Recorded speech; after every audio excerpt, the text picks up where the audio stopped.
My name is Shelley Gladden, and I am a program manager at Oklahoma Able Tech and also the Hearing AT Specialist. This video is going to cover the basics of hearing assistive technology and how it can assist individuals with hearing loss. The goal of this video is to increase your knowledge of hearing assistive technology so you can help individuals with hearing limitations become more independent in any environment. You'll also learn where to go for help for additional resources. Why is hearing AT important? For individuals with a hearing loss, even a mild or moderate diagnosis, and especially for school-age kiddos, can create a challenge for learning, developing speech, and building the important interpersonal skills necessary to foster self-esteem and succeed in school and life. Hearing loss does not only impact what someone is able to hear, but it can also impact school performance, lead to stress, and also fatigue. It can take so much energy for an individual to listen to what someone is saying, particularly in a noisy setting like the classroom, and we want to be able to make learning as successful as possible. For school-age children with a hearing loss, even if they wear hearing aids or other medical devices like a cochlear implant, or students without hearing loss but who may have challenges with attention or focus abilities, the classroom can be a very challenging hearing environment. Regardless of the type of hearing loss or cause of not being able to effectively listen, much of the hearing AT remains the same. Hearing AT helps individuals who have difficulty hearing at home, school, or work. It can help in busy or loud environments or provide notifications in alternative methods of receiving sound that would otherwise be difficult or impossible to hear. Hearing AT can amplify sound for face-to-face communication. Hearing AT can assist individuals in receiving alternative notification to environmental activities like an alarm, a fire, or a doorbell. If an individual cannot hear the fire alarm, we want them to be able to be notified. Hearing AT can provide access to media output, allowing individuals to effectively access videos, music, television, computers, and any other media device. Hearing AT also has an important role in assisting individuals in accessing telecommunication and effectively using the telephone. And finally, hearing AT can assist individuals in communications by using alternative means of communication, such as speech-to-text or captioning. You will hear the Able Tech team talk about categories of AT, from low-tech to mid-tech and high-tech. I would like to touch quickly on low-tech or no-tech options for communication with someone who has a hearing loss. There are some basic communication techniques we tend to take for granted that can be beneficial to individuals. When you are speaking to someone face-to-face, some of the basic communication techniques that are helpful can include: set the stage by getting the listener's attention first. Face the listener directly and ensure your face is visible so it increases the ability to see facial expressions and the opportunity to read lips. Avoid noisy backgrounds or reduce reverberation in the room by adding sound absorption items such as rugs or curtains. When projecting, do not shout, but speak clearly and at a moderate pace. Rephrase if the listener doesn't understand. Give clues or transition when changing subjects. Be patient, stay positive, and help build confidence. And last but not least, ask the listener what they need to be able to better communicate.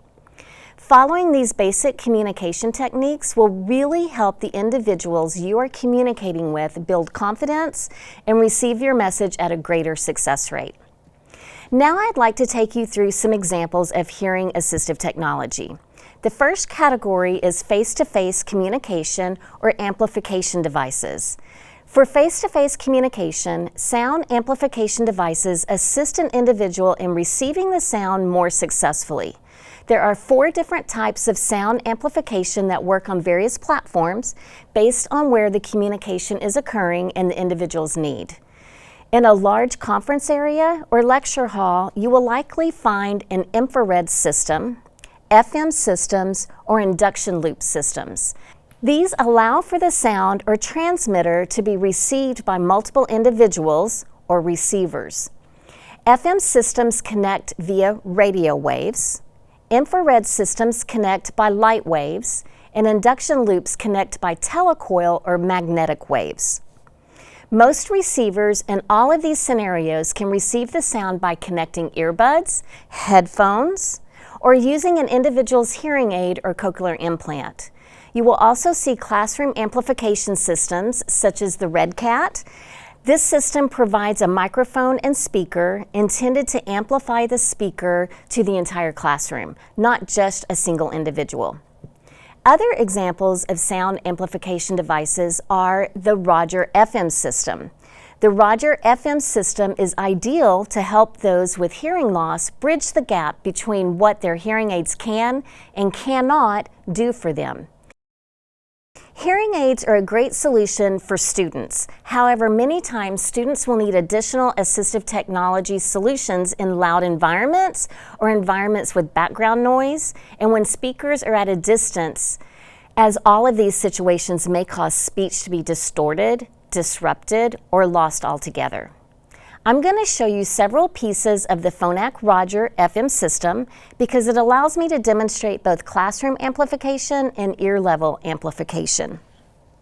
This is the Roger touchscreen. It's an easy-to-use wireless teacher microphone and is the core component of the Roger for Education portfolio and gives students and teachers alike the opportunity to master various classroom activities with ease. It's typically worn around the neck, but can also be placed on the table for a multi-directional microphone. The Roger touchscreen sends the teacher's voice directly to the Roger receivers. The unique quality about this microphone is that it can be paired with a variety of receivers and also multiple receivers at one time. For overall classroom amplification, this speaker tower is called the Roger Phonak Digimaster. When it is paired with a touchscreen, the teacher's voice is distributed almost equally throughout the room to help the teacher's voice stay above the noise. The Roger touchscreen can also connect to ear-level receivers. The Roger receiver transmits signals from the Roger microphone directly to your hearing aid or cochlear implant sound processor, so you can clearly hear a speaker's words directly into your ear, omitting distracting background noises. These are several ear-level receivers in the Roger Phonak family that connect to the Roger mics and are universally used. The Roger Focus 2 discrete behind-the-ear receiver minimizes distracting background noise for children with normal hearing but attention-related issues. By bringing a speaker's words directly to the child's ears, Roger Focus 2 helps the child to focus and understand more. Roger Neck Loop is a universal receiver compatible with any hearing aid or cochlear implant with a T-coil. It is worn around the neck and gives access to the Roger microphone. It is used with an individual's telecoil, if available, or used with headphones or earbuds to receive the sound. Roger X, this is a miniature universal receiver that is compatible with almost every hearing aid and cochlear implant. It functions when connected to an audio shoe or streamer, which would be one of these here. You can see the small 3-prong connector right there, and by using an adaptive audio shoe or adapter that fits into the battery compartment of the student's hearing aid. Other Roger design integrated receivers are receivers that are compatible to fit onto the individual's hearing aid or cochlear implant, making them Roger compatible. These receivers vary based on the type of hearing aid or cochlear implant the individual has and will need to be discussed individually. Roger Direct is a newly manufactured hearing aids made by Phonak that they automatically have Roger Direct connected, which allows for the Roger microphone to stream directly to the hearing aid without attaching any external receiver. I always want to recommend you should consult with the student's audiologist to determine if this feature is available. On this slide, you'll see a recap of the devices made by Phonak Roger that we reviewed: the touchscreen, the Digimaster, and various receivers. The next category within Hearing AT is alerting. Alerting is important as it is related to safety and basic life functions. For example, waking up to get to school, or being notified of the smoke alarm or tornado sirens. Alerting is also considered important for school tasks that are timed, including activities, tests, transitions where students typically receive notifications audibly. For alternatives to sound alerting, you would want to look at options that add tactile feedback or light. The time timer is a common piece of AT in the classroom. It provides a visual tracking of the time as it's being counted down. The time timer products also have a wearable device. It's called the Time Timer Watch. It allows for tactile means to be notified when the timed activity or task is over. It vibrates on the wrist for notification. Another alternative would be a smartwatch or any other wearable device. The next category we are covering is telecommunications and media. This includes caption calls, amplified phones, or additional equipment that connects with the user's hearing aids.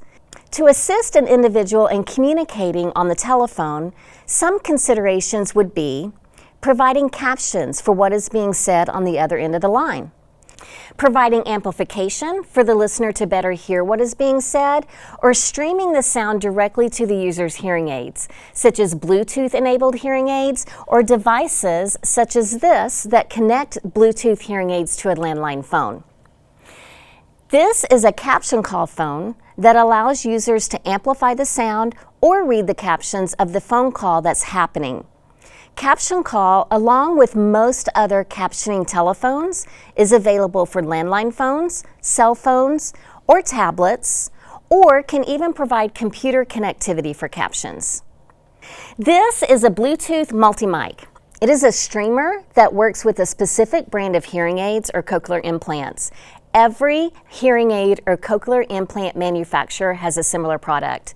It can be used to Bluetooth for telephone calls, listen to sound from tablets, or other audio output devices. It is paired with the individual's hearing aids, and then you would connect it to your device like any other Bluetooth device. It would then allow the sound to be streamed directly into the user's hearing aids. This can meet the needs of both telecommunication and media access.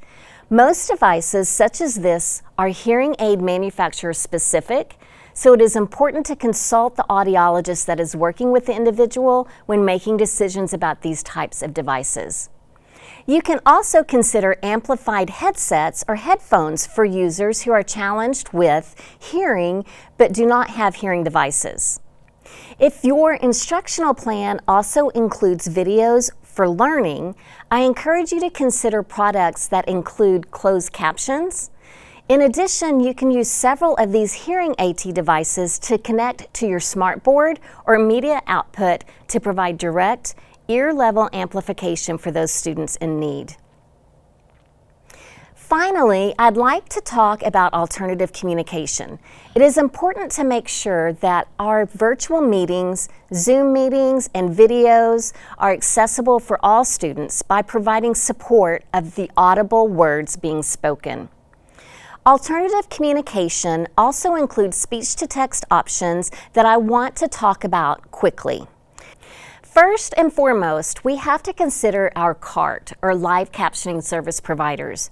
Captioners are trained and have specialized software for transcribing to provide the most accuracy for captioning what is being spoken over the computer. However, there may be times you need captioning and don't have access to or the funding for CART services. That brings us to AI, artificial intelligence captioning platforms. There are several options of AT available for providing speech to text, which allows the individual to read what is being said. The first one is called the Flip Writer. This app allows for easier communication between the two individuals because it flips the words that's being transcribed from speech to text, making it easy to read during the face-to-face communication. To use, you say out loud your spoken words and watch them turn into text on the screen. This is available in app iOS only, iPad or iPhone Pocket version. The cost is about $49.99. The next one is Ava, spelt A-V-A. Ava captions any conversation, not just in the classroom. It provides captioning for conversations online and in person. The Ava app, available in both iOS and Android, or web-based browser, allows for captioning of one-to-one conversations, or a group of individuals can join the chat so the viewer can see what everyone in the room is saying. A recent added feature Ava has implemented is instant cart services called Ava Scribe. If the conversation is technical or accuracy is not at a maximum with the auto transcription, you can request a transcriber to join instantly to provide cart captioning services. There is an annual subscription for Ava. Instant cart captioning is billed by the minute. It is available on iOS, Android, and web-based platforms. The last two speech-to-text apps I want to talk about are free: Microsoft Translator and Google Translate. These are great tools to have in your back pocket for fast communication. Both of these are available in web-based or any app-based platform. They allow for one-to-one communication and group communication where each speaker is identified and use artificial intelligence for auto-captioning. Also, know that both Microsoft and Google presentation platforms allow for instant captioning integration as well. In closing, I want to say, hearing assistive technology is changing every day. It is an exciting time as usability and built-in features are making our world more accessible. I hope you have learned something new about hearing assistive technology in this short video and can use this information to help individuals with hearing loss gain or maintain their independence. If you have any questions about the specific devices you have seen today or their functions, please feel free to reach out to AbleTech at 405-744-9748 or email me directly at Shelley, shelley.gladden@okstate.edu. Thank you so much for watching, and I look forward to hearing from you.